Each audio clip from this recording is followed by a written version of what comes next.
Full house here back on HQ. Joe Musso, Emory Hunt, Bryant McFadden, Master Tesfastion joining us here. Master, it's great to have you to give a little winner and loser love because that's what we come here to do. When the day is closed, we hand out some awards and we start in the positive always. Emory, just proximity here. You're first. Biggest winner on Sunday. Samuel J. Darnold. I don't know if J is his middle name, but Sam Darnold did a great job today, man. I love what he's done so far this season, guys. You talk about someone that has nearly 3,300 yards in a year, 28 touchdowns, 10 interceptions, 8.5 yards an attempt. But today, he went 22 of 28, 347 yards, 5 touchdowns, no picks, 12.4 yards an attempt, 78.6% completion percentage. Now, here's the thing.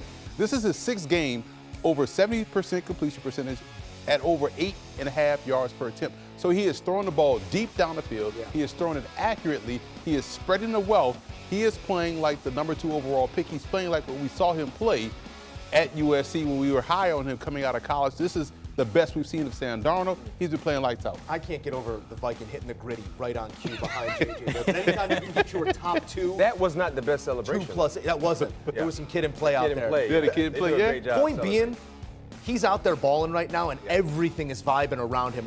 Good thoughts, good feelings in Minnesota. Mac, your eyes go where? Biggest winner? Overall team, Emory hit an individual, Sam Darnold. I'm going for the Seattle Seahawks. And the reason why they're my biggest winner, when you talk about this matchup on the road against the Arizona Cardinals, the divisional title was almost at stake for these two teams in terms of Arizona trying to win to get right back into the thick of things, and the Seattle Seahawks trying to create separation from the rest of the pack. Well, guess what? That separation was created. Seattle dominated the Arizona Cardinals, and the thing I like about this game, guys, when you look at not having your star running back in the lineup, Kenneth Walker, not knowing exactly what you would get from the rushing attack. Zach Charbonnet had a glass of wine and touchdowns for you guys to enjoy, and he delivered big time. Not to mention the defense, once again, they did a great job harassing Kyler Murray, putting pressure on him, neutralizing the running attack, and not allowing any big splash plays outside of that first scoring drive for the Arizona Cardinals. This is a team in the Seattle Seahawks. They're thriving, and they're not surviving. And right now, if they can continue to take care of their business, they will find themselves in the top of the crop in terms of the NFC West. Most importantly, get in a playoff spot. What is that? Notes of green apple, long legs, full-bodied. Charbonnet on this day. Green apple. Right on the right note. Master, when you look at today, a lot of the matchups left you wanting a little bit more, but who fulfilled that feeling and had you feeling like this is my biggest winner? I'm going to go back to a place in which I started my NFL career covering. It's the Minnesota Vikings. Yeah. And for the same reason you talked about with Sam Darnold, he's been absolutely incredible. And then you're going into this game, all the storylines, the headlines was about Kirk Cousins' return, and you walk away saying, wow, this team is much better than where they were with Kirk Cousins. And a huge reason of that is Sam Darnold. But the other factor of that is, once again, Brian Flores, showing you what he can do as a defensive coordinator. They had that 2-game skid where you were unfortunately concerned, is this the moment in which the Vikings start to come back to reality, regress to the mean? Last 6 games in their 6-game winning streak, just a little over 17 points per game they're allowing. Yes, they're giving up a lot of yards, but they're not giving up points, and that is the message of the game. Right now, this defense is playing well. They're off to one of the best starts they've had in franchise history. With all the injuries the Lions have, hey, look, it was a close game last time they played them. And you're looking at the way the schedule plays out in the final 3 games, the division's still up for grabs. And more people should be talking about Sam Darnold potentially for MVP as well. I really like this Vikings team. And we can go into the debate whether Sam Darnold should stay or not, what they should do with the quarterback situation. Just enjoy this Vikings fans. Just, don't worry about that right now, okay? Just be present, enjoy the moment right now, because this team is really good, and they're here to stay. Many moments to enjoy. A 5-game winning streak, that 2-game pause, now 6 in a row again for the Vikings. I got to ask you, Master, here.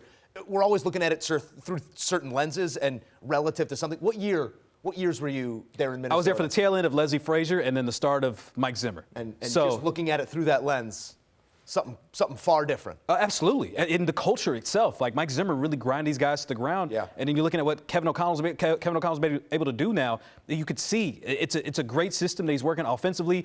You can plug and play guys. Who knows? Daniel Jones is capable of doing in that system as well. We'll see. But it's a great system that they set up and a great culture that they built. For every winner, one must lose, and Kirk Cousins, no problem as of late filling that role. A 4-game losing streak, no touchdowns, 8 INTs over that span as Kirk O'Chain's return to Minnesota, not the warm welcome you might think. Back with the guys to talk losers on the flip side of that coin. Emory Hunt, why Atlanta?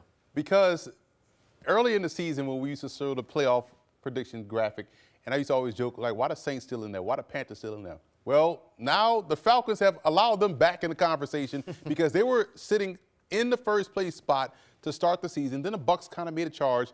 They swept the Bucs. He was like, okay, this is the Falcons to lose. Kirk Cousins was playing good ball. They're distributing the football rather well. And then they start to drop these ball games, and he went ice cold as a result. And now they're losing these games, and they're falling out of favor in the NFC South, and now find themselves on the outside looking in to the postseason. They lost big today, not just because they lost to the Vikings, because they lost their position in the postseason. And I'm right there with you in terms of Atlanta being my biggest loser because of where they sat in their division within 9 games. 6-3, you had like a 3-game lead on the rest of the teams in the NFC South. Currently, you're sitting at 6-7. Tampa has been thriving. You're barely surviving. And to Emory's point, the Saints are right on your heels as well. And you know when it comes to that rivalry between Atlanta and New Orleans, the Saints are licking their chops to be able to kick some more dirt on you as you lay down on the ground. So there, you guys are my biggest loser. And the other elephant in the room that we need to really talk about, Kirk Cousins in this 4-game losing streak.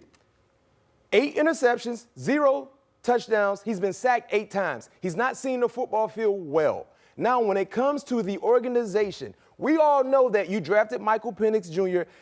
to be the quarterback in waiting, the future quarterback. But if you continue to play to the level that you've been playing, especially on the offensive side, you might need to pull out Penix a little sooner than what we thought, and let's see what he can do, because maybe he can save your season.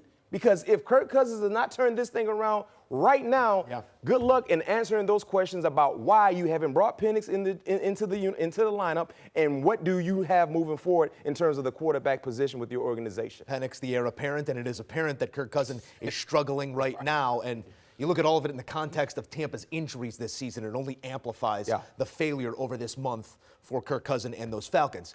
You don't have to put a helmet on to be a loser, Master. Who you got? Nah, I'm going off the field on this one. The losers here are MetLife season ticket holders because it doesn't matter which side you're on the pitch. And I also do some soccer coverage with CBS Sports as well. And I've been trying to tell people, MetLife Stadium, it's hosting the FIFA Men's World Cup. I don't know why. It's a terrible experience going to MetLife. But it's even worse when you're a Giants fan and you're a Jets fan and you're dealing with the audacity that they have of what they're putting on the field right now. Giants have lost 7 straight at home now, breaking new records, breaking new ground. You got people flying banners on planes before games asking for Mara to please fix this thing. You got Malik Neighbors who's answering questions that he didn't pay for the plane. He don't know what he's doing there. Like, why are you guys asking him those questions? It's embarrassing. People wearing bags over their faces, and then you go home and turn on TV and you see Saquon Barkley balling out at one of your rivals. It's embarrassing. Oh, don't worry, the Jets, it's even worse for you as well, because now 14 seasons without a playoff appearance. That's the longest drought in the major 4 sports. You came into this year thinking Aaron Rodgers would trade for Devontae Adams. Hey, this is our year. We're going to go. Fire Robert Saleh. What did Saleh say? He said he was trying to fly high with the Eagles and the Hard Knocks. You got the Netflix thing.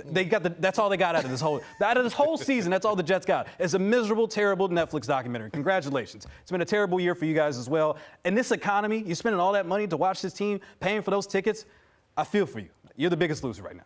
And the uniforms look good. Yeah. Little thick on the bordering around the neck. We can talk about it another day. You know, we love to leave you with a note of celebration. Time for That's My Guy. Everybody getting a game ball. Emory, who's your guy? How about we go to America's position once again, the running back position. 5 pressure points on the football. Sincere McCormick of the Las Vegas Raiders. The reason why I'm going with Sincere McCormick, you talk about getting an opportunity. 2 running backs got hurt. Alexander Madison, Zamir White, he has to step up and be the starter. Last week versus Kansas City, 12 for 64, 5.3 yards to carry. This week versus the Bucs, 15 carries, 78 yards, 5.2 yards to carry. In my first line of my scouting report on him, he was my number 8 running back in that 2022 class. I said he has to be annoying to tackle because of his fight. This is a guy that compares favorably. My comp for him, you'll like this, B-Mac. What you got? Leon Washington. Oh, Florida State Seminole. Yeah. And so this is someone. New York Jets, great. They look like they got a guy in Sincere McCormick. I think he's going to lead this running game. So he is my game ball, my guy. Well, hopefully Sincere can receive some carries from Shedeur Sanders if they happen to draft him. But my guy, when you talk about playing the offensive position, the quarterback position, he's one of the best guys in the National Football League right now today. Yes, they lost, but when you look at his numbers, he won.